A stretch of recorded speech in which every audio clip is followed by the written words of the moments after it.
Hello guys, welcome back to education IQ। I hope आप सब अच्छे होंगे।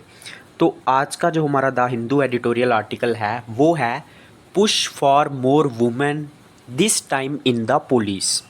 तो सबसे पहले मैं आपको हेडिंग का मतलब बताता हूँ। मतलब हमें और ज़्यादा पुश करना है, कोशिश करनी है औरतों के लिए, ताकि वो ज़्यादा से ज़्यादा जो है वो पुलिस सर्विस में भी आएँ। ठीक है, कहाँ पे? This time in the police, मतलब पुलिस के लिए जो पुलिस डिपार्टमेंट होता है वहाँ पे हमने ज़्यादा से ज़्यादा जो है औरतों को लाने की कोशिश करनी है। उसके लिए हमें पुश करना है। ठीक है, थोड़ी सी कोशिश करनी है। तो ये इस हेडिंग का मतलब है। अब लेटेस्ट आपको पता है वुमेन रिजर्वेशन बिल आया था पार्लियामेंट में कि ज़्यादा से ज़्यादा जो है वो रिप्रेजेंटेशन जो है वो वुमेन्स के लिए देनी है। तो उसको लेके जो बिल आया था, उसके बाद अभी जो है पुलिस की भी बात हो रही है कि पुलिस में भी जो है वो ज़्यादा से ज़्यादा वुमेन को रिप्रेजेंटेशन देनी चाहिए, रिजर्वेशन देनी चाहिए। तो क्या ये मामला है? कितनी रिजर्वेशन जो है वो वुमेन को अभी तक पुलिस में दी गई है गवर्नमेंट्स के द्वारा? तो पूरी सिचुएशन को हम लोग समझेंगे, पूरा आर्टिकल में आपको समझ में आएगा। तो एक एक लाइन को हम लोग हिंदी में पढ़ेंगे। कोई भी डिफ़िकल्ट वर्ड मीनिंग, कोई भी इंपॉर्टेंट टर्म आएगी वो मैं आपको साथ साथ में बताता चलूँगा। तो काफ़ी इंपॉर्टेंट आर्टिकल है आज का वुमेन्स के लिए। अगर आपको एक अच्छा आंसर राइटिंग लिखना है आपके खुद के नॉलेज के लिए, ये आर्टिकल जो है द हिंदू के बहुत ज़्यादा इंपॉर्टेंट रहते हैं। तो मैं आपको यही सजेस्ट करूँगा कि रेगुलरली आप इन सेशंस को देखो। जो मेरे प्रीवियस लेक्चर्स हैं उनकी पूरी प्लेलिस्ट बनी हुई है, उनको भी आप लोग वहाँ पे जाके देखो। और एक बार जब आप मेरे से इसको पढ़ते हो, समझते हो, तो उसके बाद जाके इसको खुद से पढ़ना है। इसका जो PDF है वो मैं आपको टेलीग्राम पे अवेलेबल करवाऊँगा, और जो टेलीग्राम का जो लिंक है वो आपको मेरे फर्स्ट कमेंट में मिल जाएगा, उसको मैं पिन करके रखूँगा। ठीक है, तो मेरा नाम है अभिलाष। स्टार्ट करते हैं आज का the Hindu editorial article without any time waste. तो क्या लिखा हुआ है? In a few years from now women lawmakers will form at oh sorry करोड़ी टट्टी ना के दिन है दिन। तो क्या लिखा हुआ है?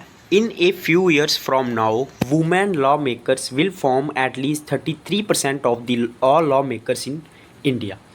तो कुछ आज से कुछ सालों बाद जो वुमेन लॉ मेकर्स हैं, मतलब जो कानून बनाते हैं औरतों को लेके, वो लगभग 33% जितने भी जो लॉ मेकर्स हैं वो उसके 33% जो है वो वुमेन लॉ मेकर्स हो जाएंगे। ठीक है, जो औरतों के लेके जो है वो कानून बनाएंगे। ठीक है, आज से कुछ सालों बाद। The constitution 128 amendment bill 2023 has been passed by both houses of parliament.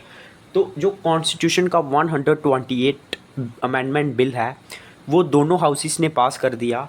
This bill provides for 1/3 of total seats in the house of people legislative assembly of every state and legislative assembly of national capital territory of Delhi to be reserve for women for 15 years.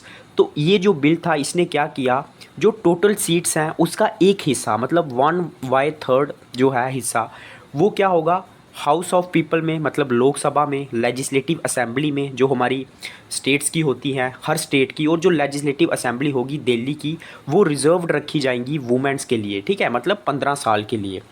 तो कितना हिस्सा, मतलब अगर 3 हिस्से हैं किसी चीज़ के तो उसका एक हिस्सा जो है वो वुमेन के लिए रखा जाएगा, मतलब 1/3 सीट। तो ये इंपॉर्टेंट है आपके लिए। Additionally, this reservation will also extend to seat reserved for scheduled castes and scheduled tribes in the Lok Sabha and state legislative assemblies। और इसके साथ साथ ये जो रिजर्वेशन है ये एक्सटेंड करेगी उन सीटों को भी जो शेड्यूल कास्ट्स के लिए रखी जाती हैं, शेड्यूल ट्राइब्स के लिए रखी जाती हैं लोकसभा में और लेजिस्लेटिव असेंबलीज़ में। ठीक है, उन सीटों को भी जो है ये जो रिजर्वेशन बिल है वो क्या करेगा, बढ़ाएगा। ठीक है, मतलब वहाँ तक भी जो है वो ये रिजर्वेशन जाएगी। मतलब अगर शेड्यूल कास्टिस के लिए, अगर इसका मतलब क्या हुआ, अगर शेड्यूल कास्टिस के लिए कुछ सीट्स रखी हुई हैं तो उसमें भी वुमेन को जो है वो अलग से हिस्सा मिलेगा। ठीक है, और टोटल में भी 1/3 जो है वो वुमेन की रिप्रेजेंटेशन होगी। The representation of women members of parliament in the current Lok Sabha is 14.4% compare to 4.9% in the first Lok Sabha in 1952। जो अभी रिप्रेजेंटेशन है वुमेन का, ठीक है, जो मेंबर्स ऑफ पार्लियामेंट हैं करंट लोकसभा में, वो कितना है 14.4%। अगर हम इसे कंपेयर करेंगे 4.9% जो कि फर्स्ट लोकसभा में था, जब 1952 में फर्स्ट लोकसभा बनी थी उस टाइम पे 4.9% था, लेकिन अभी वो बढ़ के 14.4% हो गया है। The purpose of this amendment is to increase women's participation in policy making. इस अमेंडमेंट का, इस चेंज का पर्पस क्या है, मतलब इसका मकसद क्या है कि वुमेन की जो पार्टिसिपेशन है कानून बनाने में, पॉलिसी बनाने में, उसको जो है वो बढ़ाया जाए। However, as the amendment has caveats, experts are of the view that the earliest this amendment can be implemented is the Great General Election of 2029। अब जैसे जैसे इस अमेंडमेंट्स का जो है वो थोड़ा बहुत विरोध होना लगा। कैविएट्स का मतलब क्या होता है कि किसी चीज़ का विरोध करना या किसी चीज़ के खिलाफ थोड़ी सी वार्निंग देना। कैविएट्स का मतलब ये होता है। तो जैसे जैसे अमेंडमेंट्स के खिलाफ कुछ विरोध होने लगे, कैविएट्स होने लगे, तो जो एक्सपर्ट थे, जो काफ़ी विशेषज्ञ थे, उनका ये व्यू था कि ज़्यादा से ज़्यादा हम लोग अर्लीस्ट अगर इस अमेंडमेंट को इम्प्लीमेंट करेंगे तो वो हम लोग कर पाएंगे 2029 की जो जनरल इलेक्शन होगी, प्रोवाइडेड सेंसिस 2021। ठीक है, मतलब पहले हमें सेंसिस करना पड़ेगा जो कि 2021 में होना था, मतलब जो जनगणना होती है, और वो नहीं हो पाया। तो जब हम उसको करेंगे तो उसके बाद जो है वो वुमेन को रिप्रेजेंटेशन मिलेगी उसी के हिसाब। तो हमारे लिए जो है वो कंसेंसस करना जो है वो 2021 का वो बहुत ज़्यादा जो है वो ज़रूरी होगा। तो ये है। उसके बाद which is pending is taken up soon and the process of delimitation is carried out without delay. तो आपको पता है ये पेंडिंग है हमारा, और ये जल्दी हम लोग जो है वो जल्दी से जल्दी करेंगे इसको, जो सेंसिस है। और जो प्रोसेस होगी डेलिमिटेशन की मतलब होता है जो कॉन्सिक्वेंसीज होती हैं ना, कॉन्स्टिट्यूएंसीज होती हैं अलग अलग, जहाँ से मेंबर ऑफ पार्लियामेंट खड़े होते हैं आपकी स्टेट में, तो उसको मतलब उस एरिया की पॉपुलेशन के हिसाब से जब हम उसकी सेंसिस करेंगे तो उसके बाद उसको बाउंड्री फिक्स की जाती है। ठीक है, और उसी हिसाब से जो है वो सीट्स को मतलब अलॉट किया जाता है। तो ये प्रोसेस जो है वो डेलिमिटेशन की वो कैरी होगी, कोई उसमें डिले नहीं होगा। Otherwise implementation will be delay till the general election of 2034। तो अगर हम सेंसिस नहीं कर पाए तो ये जो है और ज़्यादा डिले होगा और 2034 तक भी जो है वो जा सकता है। While there is no direct link between number of legislators, मतलब इसमें कोई भी डायरेक्ट लिंक नहीं है कि कितने जो है वो नंबर ऑफ लेजिस्लेटर्स हैं, मतलब कानून बनाने वाले हैं, and the strength of law enforcement agencies, और जो लॉ को इन्फोर्स करेंगी, मतलब लॉ को इम्प्लीमेंट करेंगी, उनकी स्ट्रेंथ क्या है, इसमें कोई भी जो है वो कनेक्शन नहीं है। The number of women in this gives a fair idea about how representation this institutions are of the society they represent.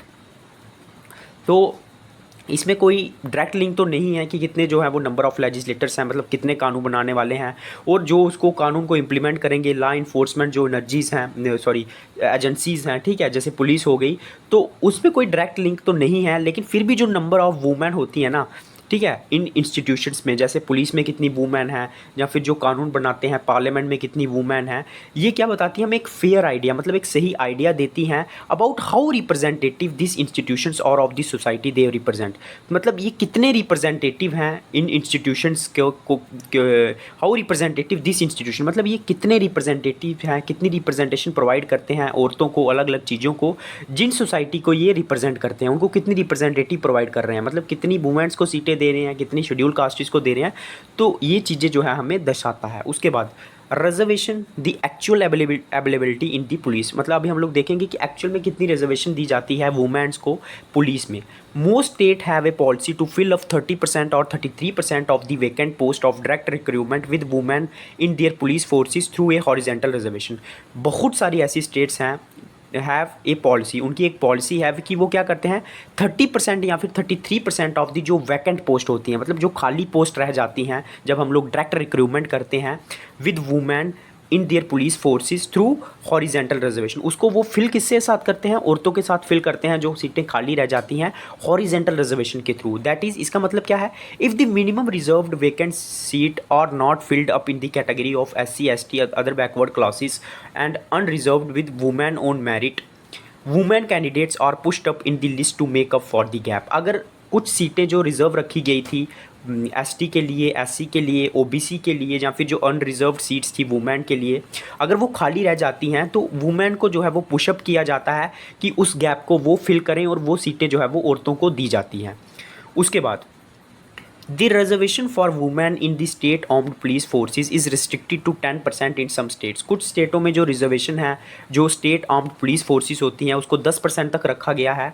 Women are generally recruited against notified vacancies after permission is granted by the government to fill up vacancies. जो women's को ज़्यादातर जो है वो जो recruit किया जाता है अगेंस्ट नोटिफाइड वैकेंसीज, मतलब जितनी वैकेंसीज़ को नोटिफाई किया जाता है उसके अगेंस्ट में उसको जो है वो रिक्रूट किया जाता है। उसके लिए जो है वो जब हमें उसको रिक्रूट तब किया जाता है जब परमिशन प्रोवाइड की जाती है गवर्नमेंट के द्वारा उन वैकेंसीज़ को फिल करने के लिए। The data on police organisation a publication by bureau of police research and development. ठीक है, तो इसको याद रखना, ये जो डेटा है पुलिस ऑर्गेनाइजेशन के ऊपर जो कि पब्लिश करता है BPR, bureau of police research and development, shows that while the total available strength of the state police forces increased by about 7.48% in the last 5 years, that is from 19.26 lakh as on January 1, 2017 to about 20 lakh on January 1, 2020 and section strength of 24.64 lakh। तो ये जो data बताता है कि हालांकि क्या है, जो अवेलेबल स्ट्रेंथ है स्टेट पुलिस फोर्सेस की वो लगभग जो है वो 7.48% तक इंक्रीज़ हुई है पिछले 5 सालों में।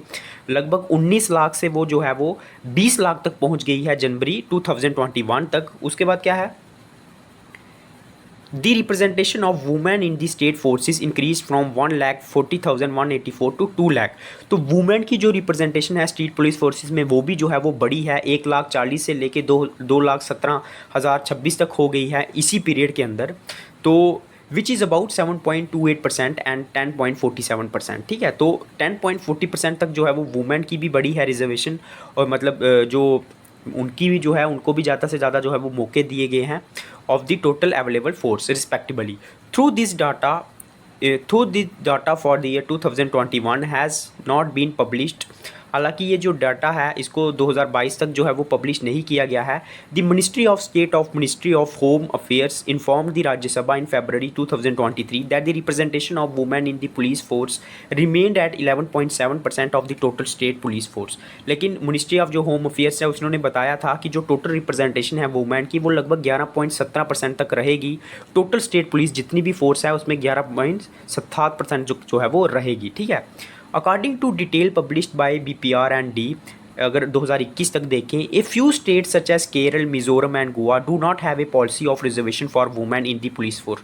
तो BPR ने ये डेटा भी बताया है, ये भी इंपॉर्टेंट डेटा है आपके लिए, आप लोग कॉपी पे भी नोट कर सकते हो कि कुछ ऐसी स्टेट्स हैं जैसे जो हमारी केरल हो गई, साउथ की जो स्टेट है, ठीक है, उसके बाद जो हमारी दूसरी स्टेट हो गई मिज़ोरम हो गई जो कि नॉर्थ ईस्टर्न स्टेट है, और गोवा जो हो गई, इनके पास कोई पॉलिसी ही नहीं है वुमेन रिजर्वेशन के लिए पुलिस फोर्स में।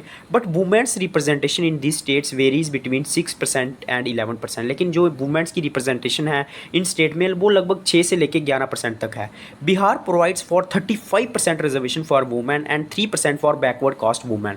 जो बिहार है वो रिजर्वेशन प्रोवाइड करता है 35% तक औरतों के लिए और 3% तक बैकवर्ड क्लासेस के लिए। But the actual number of women in the force is about 17.4%। लेकिन एक्चुअल नंबर ऑफ जो वुमेन है वहाँ पे वो 17.4% है फोर्सेस में।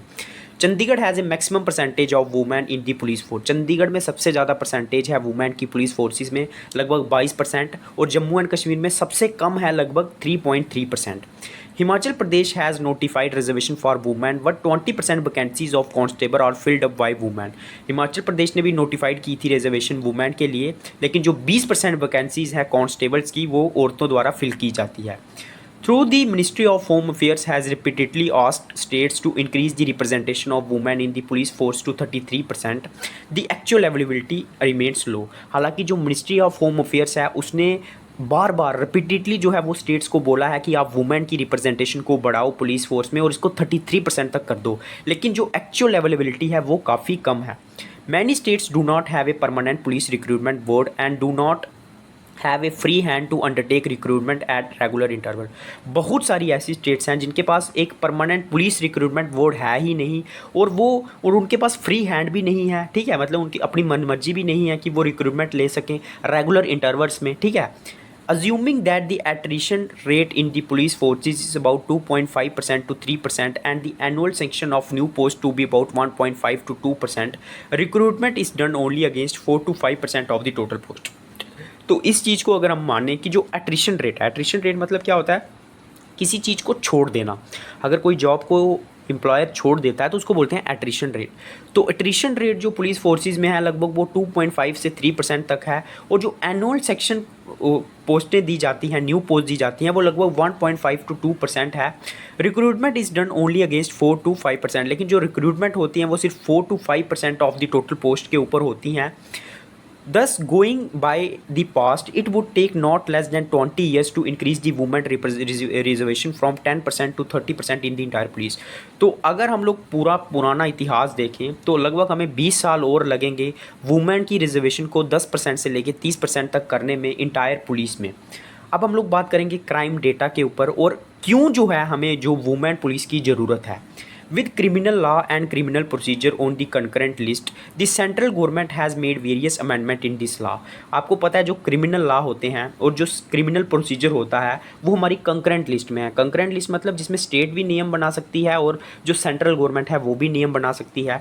This central government has made various amendment in this laws, और जो सेंट्रल गवर्नमेंट है उसने बहुत सारे चेंजेस किए हैं इन कानूनों में। Certain reports and statements are to be mandatorily recorded by a woman police officer। तो कुछ जो रिपोर्ट्स हैं और कुछ जो स्टेटमेंट है वो मैंडेटरली मतलब ज़रूरी होता है कि उसको वुमेन पुलिस ही जो है वो रिकॉर्ड करे। Arrest and search of a women accuse must be done by a women police officer. जो अरेस्ट होती है और जो सर्च की जाती है वुमेन एक्यूज की, एक्यूज मतलब जिसके ऊपर आरोप लगाया गया है, वो जो है वुमेन पुलिस ऑफिसर को ही करनी होती है। According to national crime records bureau data, about 10% of the total crime defined under the Indian penal code was committed against women and about 5.3% of the total arrested person in 2021 were women. तो अगर हम लोग national crime record bureau के data की बात करें, ये भी आपके लिए इंपॉर्टेंट है, लगभग जो 10% ऑफ टोटल क्राइम जो कि इंडियन पैनल कोड में बताए गए हैं वो औरतों के अगेंस्ट होते हैं, और लगभग 5.3% जो टोटल अरेस्टेड पर्सन है थे 2021 में वो औरतें थी। देयरफॉर उसके बाद The available women force is insufficient even in dealing with cases that are related to women। तो अभी जो हमारे वुमेन हैं वो काफ़ी इनसफिशेंट है पुलिस फोर्स में, even in dealing with cases that are related to women, मतलब उन केसेस के साथ डील करने में भी जो सिर्फ वुमेन के रिलेटेड हैं, तो वो हमारे लिए जो वुमेन है वो बहुत ज़्यादा कम है। Women are also needed for law and order and day to day activities. Women's की हमें ज़रूरत है लॉ एंड ऑर्डर को मेंटेन करने के लिए, हमारी दिन रोज़मर्रा की जो एक्टिविटीज़ हैं उनको कंट्रोल करने के लिए। The protection of children from sexual offences act has further enlarge the scope of women in recruitment in the police force. तो जो प्रोटेक्शन ऑफ चिल्ड्रन है उनको बचाना सेक्शुअल ऑफेंसेस से, वो और ज़्यादा एनलार्ज कर देता है, बढ़ा देता है जो स्कोप है, जो ज़रूरत है वुमेन की पुलिस फोर्स में। It is undisputed that women can handle any assignment in A police institution. मतलब इसके ऊपर कोई विवाद ही नहीं है। अनडिस्प्यूटेड का मतलब होता है कोई झगड़ा ही नहीं है कि जो औरतें हैं वो हैंडल कर सकती है कोई भी असाइनमेंट पुलिस इंस्टीट्यूशन में। They have already provided their mettle in most police duties. Mettle का मतलब होता है अपनी जो है वो क्षमता दिखाना, तो उन्होंने अपनी जो है ऑलरेडी अपनी जो क्षमता है उसको दिखाया है बहुत सारी पुलिस ड्यूटीज़ में। In a democratic country even institution needs to be truly representative of its populars to win their trust. तो एक डेमोक्रेटिक कंट्री में जितने भी जो इंस्टीट्यूशन है वो जो है वो ट्रूली रिप्रेजेंटेटिव होने चाहिए। उसकी जो पॉपुलेशन है उनको जो है वो हर एक जो वर्ग है उसको रिप्रेजेंट करना चाहिए। अगर उन्हें अपने जो लोग हैं अगर उनका उन्हें विश्वास जीतना है, उनका ट्रस्ट जीतना है। एफर्ट्स मस्ट बी मेड, मतलब हमें प्रयास करने चाहिए। Police being a state subject in the 7th schedule of the constitution, the implementation of police reforms remains primarily a concern of the states. तो पुलिस जो है वो एक स्टेट सब्जेक्ट है जो कि 7th शेड्यूल ऑफ कॉन्स्टिट्यूशन में दिया गया है, मतलब इसके ऊपर स्टेट जो है वो नियम बना सकती है।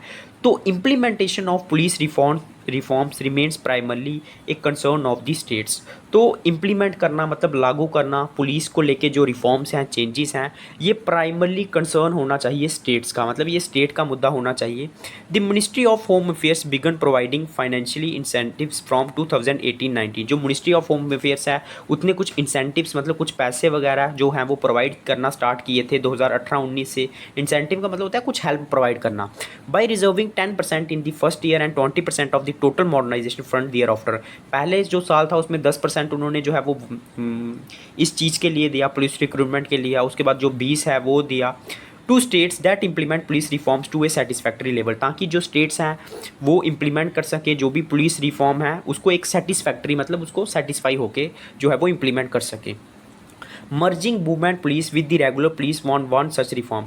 मर्ज करना जो वुमेन पुलिस है उसको रेगुलर पुलिस के साथ जो है वो जोड़ना, ये एक पहली रिफॉर्म थी, चेंज थी।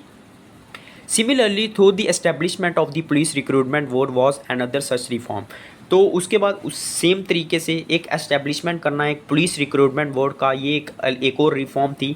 Many states were not enthusiastic about implementing this. बहुत सारी ऐसी स्टेट्स हैं जो मतलब इतनी ज़्यादा जो है वो उत्साहित नहीं है इस चीज़ को इम्प्लीमेंट करने में। And consequently did not get this benefit. Consequently का मतलब होता है इसका परिणाम ये है कि उनको इन चीज़ों का बेनिफिट नहीं मिल रहा है। The satisfaction level with family quarters was only about 30%। तो फैमिली क्वार्टर्स में जो लोग रहते हैं, वुमेंस रहती हैं, उनका जो सेटिस्फैक्शन लेवल है वो सिर्फ 30% है। The ministry of home affairs also provided a special grant to encourage states to establish a women desk in every police station. जो मिनिस्ट्री ऑफ होम अफेयर्स है उन्होंने स्पेशल ग्रांट पैसा प्रोवाइड किया ताकि वो इनकरेज कर सके, प्रोत्साहित कर सके स्टेट्स को कि वो एक वुमेन डेस्क बना के रखें हर पुलिस स्टेशन में। But there are not enough women personnel to handle them in the districts. लेकिन इतनी वुमेन जो है वो पर्सनल है ही नहीं कि वो उन चीज़ों को हैंडल कर सकें। The ministry of home affairs also has a special provision in the modernisation plan to build separate toilets for women staff. तो जो मिनिस्ट्री ऑफ होम अफेयर्स है उन्होंने स्पेशल प्रोविज़न भी रखा है एक अपने जो उसका जो मॉडर्नाइजेशन प्लान है, ताकि वो सेपरेट टॉयलेट बना सके वुमेन स्टाफ के लिए। And ensure creche facilities. Creche facilities मतलब जो बच्चों को प्रोवाइड की जाती हैं हर पुलिस स्टेशन में, और उसको भी उन्होंने सेक्शन किया है। Efforts should be made to encourage more women to join police force. For this, a conducive environment and basic infrastructure are a minimum necessity. तो हमें जो है वो एफर्ट्स लगाने चाहिए, प्रयास लगाने चाहिए ताकि हम लोग इनक्रेज कर सकें, वुमेन को मोटिवेट कर सकें कि वो पुलिस को ज्वाइन करें। और इसके लिए हमें एक कंडक्टिव का मतलब होता है एक हेल्पफुल इन्वायरमेंट की ज़रूरत है, और बेसिक इंफ्रास्ट्रक्चर जो है वो प्रोवाइड करने की ज़रूरत है। कंडक्टिव का मतलब क्या होता है? जो हेल्पफुल हो, सहायक हो, जो मदद करे। A uniform police act for the entire country में help the centre frame uniform standards for women police also. तो अगर हम लोग एक यूनिफॉर्म पुलिस एक्ट लेके आएंगे पूरी इंटायर कंट्री के लिए, वो भी हेल्प कर सकता है सेंटर की कि वो एक यूनिफॉर्म स्टैंडर्ड्स प्रोवाइड करे वुमेन पुलिस फोर्स को। Every state should have a recruitment board to ensure recruitment on a regular basis. हर स्टेट के पास अपना एक रिक्रूटमेंट बोर्ड होना चाहिए ताकि वो रिक्रूटमेंट ले सके पुलिस में रेगुलर बेसिस पे। Taking a step forward, a special drive should be launched by all states and union territories to recruit more women and increase their representation in the police force. तो अगर हमें आगे कोई step लेना है तो हमें एक स्पेशल ड्राइव जो है वो लॉन्च करनी चाहिए जिसमें जितनी भी स्टेट्स हैं, यूनियन टेरिटरीज़ हैं, वो और ज़्यादा वुमेन को जो है वो रिक्रूट कर सके और भर्ती कर सके और उनकी जो रिप्रेजेंटेशन है उनको बढ़ा सके पुलिस फोर्स में, just as the constitutional 128 amendment for women in legislature would do in the near future. जैसे कि हमारा जो कॉन्स्टिट्यूशनल अमेंडमेंट है 128 वो वुमेन के लिए करेगा लेजिस्लेचर में, उनको ज़्यादा से ज़्यादा सीट्स प्रोवाइड करेगा नियर फ्यूचर में। ठीक है, तो ये था आज का the Hindu editorial article. I hope आप सबको अच्छा लगा होगा। जिसको अच्छा लगा है प्लीज़ यार लाइक करना, कमेंट करना, और एक बार जाके इसको खुद से पढ़ना। इसका PDF मैं आपको टेलीग्राम पे प्रोवाइड करवा दूंगा। वीडियो कैसा लगा पक्का लिखना। जो नया बच्चा जुड़ा है चैनल को सब्सक्राइब करना, बेल आइकॉन को दबा देना ताकि जब भी मेरा नेक्स्ट वीडियो आए आपको नोटिफिकेशन मिल जाए। तो रेगुलरली लेक्चर्स को देखो, आपका नॉलेज बढ़ेगा, न्यूज़पेपर को कैसे अप्रोच करना है आपको पता चलेगा। और कोई भी आपकी सजेशन हो आप मुझे कमेंट बॉक्स में जो है वो लिख सकते हो। डेली मेरा रात को वीडियो आता है मंडे टू सैटरडे, तो वो डेली आएगा। जैसे ही वीडियो आएगा तुरंत मैं आपको टेलीग्राम पे लिंक भेज दूंगा, क्योंकि कोई एग्जैक्ट टाइम मैंने नहीं रखा हुआ है, लेकिन रात को जो है वो टाइम की कमी की वजह से मैं कभी भी जो है वो अपलोड कर देता हूँ। तो लाइक करें, सब्सक्राइब करें, ज़्यादा से ज़्यादा सपोर्ट करें, शेयर करें। जय हिंद।